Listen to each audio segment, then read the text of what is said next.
অর্থাৎ হার্টের জন্য সূর্যের আলো বিংশ শতাব্দীর শুরুর দিকে অ্যান্টিবায়োটিক আবিষ্কারের সূর্যের আলো শুধু আপনার শরীরে ভিটামিন ডি তৈরি করে না, কিছু কিছু ক্যান্সার থেকেও আমাদের মুক্তি দিতে পারে, লাইফ সাপোর্ট সিস্টেম হিসেবে কাজ করে।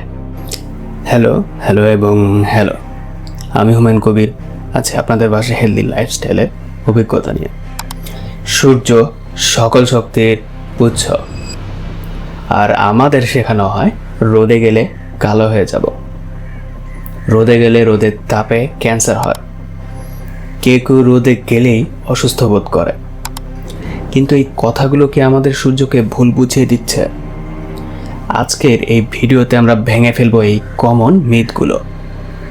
গবেষণা বলছে সূর্যের আলো শুধু আপনার শরীরে ভিটামিন ডি তৈরি করে না, বরং কিছু গুরুত্বপূর্ণ কর্মকাণ্ড সাধন করে।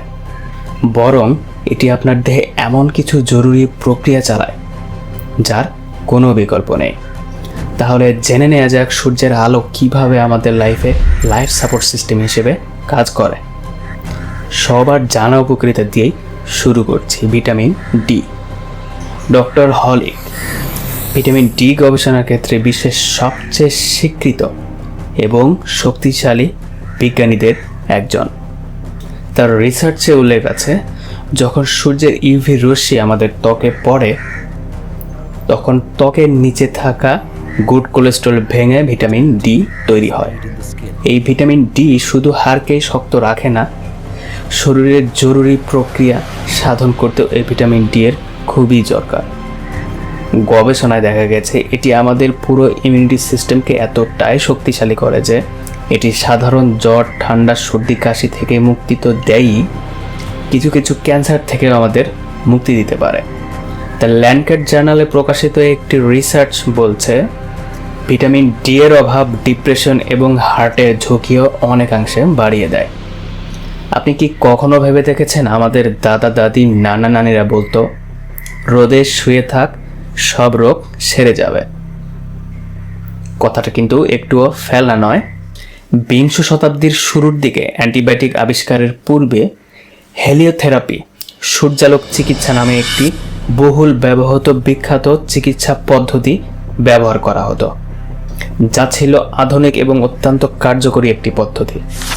এর জনক ছিলেন ডক্টর নিলস রাইবার ফিনসেন।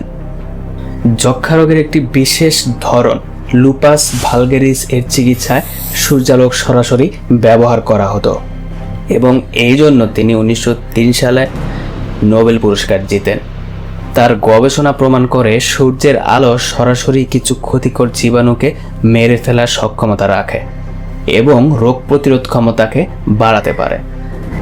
এবার আসি সেই চমকপ্রদ তথ্যটিতে, যেখানে গুড কোলেস্টেরল ভেঙে যায় এবং আমাদের ত্বকের নিচে থাকা নাইট্রেটগুলিকে রক্তের সাথে মিশিয়ে দেয়, যাতে করে আমাদের রক্তনালী, যে ওয়েতে রক্তগুলো চলাচল করে, এই নালীটা প্রসারিত হতে পারে, যা রক্তচাপ ঠিক রাখে এবং কার্ডিওভাস্কুলার ডিজিজকে হ্রাস করে।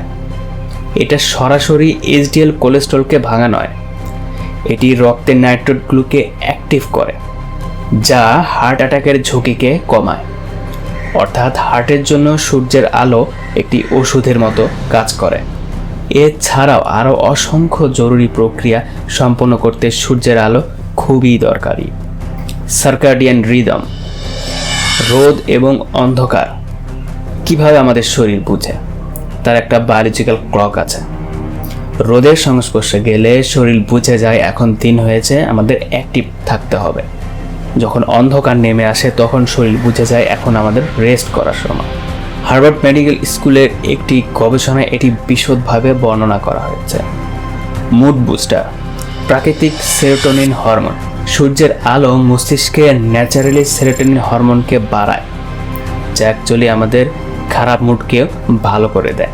আপনি অনেক সময় খেয়াল করে দেখবেন বৃষ্টির দিনে একটানা এক সপ্তাহ ধরে সূর্য ওঠে না, তখন আমাদের বিনা কারণেই মন খারাপ থাকে। কিন্তু হঠাৎ সূর্যের আলো উঠলে আমরা নিজের অজান্তেই হেসে ফেলি এবং ভালো ফিল করি। সোরিয়াসিস এবং একজিমার মতো ত্বকের চিকিৎসাতেও ডাক্তাররা অনেক সময় এই সূর্যালোক থেরাপির কথা বলে থাকে। তাহলে কি দাঁড়ালো? সূর্যের আলো কখনোই শত্রু নয়, এটি আমাদের অস্তিত্বের অংশ। সূর্য না থাকলে আমরাও থাকবো না। কিন্তু এর মানে এটা নয় যে আপনি ঘন্টার পর ঘন্টা দুপুরে প্রখর রোদে দাঁড়িয়ে থাকবেন। আপনাকে সঠিক নিয়মে দিনে 15 থেকে 20 মিনিট সময় রোদের সংস্পর্শে থাকতে হবে। শেষ করছি একটি কথা দিয়ে, সূর্যের আলোকে ভয় নয়, সঠিক নিয়মে সূর্যের আলো গ্রহণ করুন এবং সুস্থ থাকুন।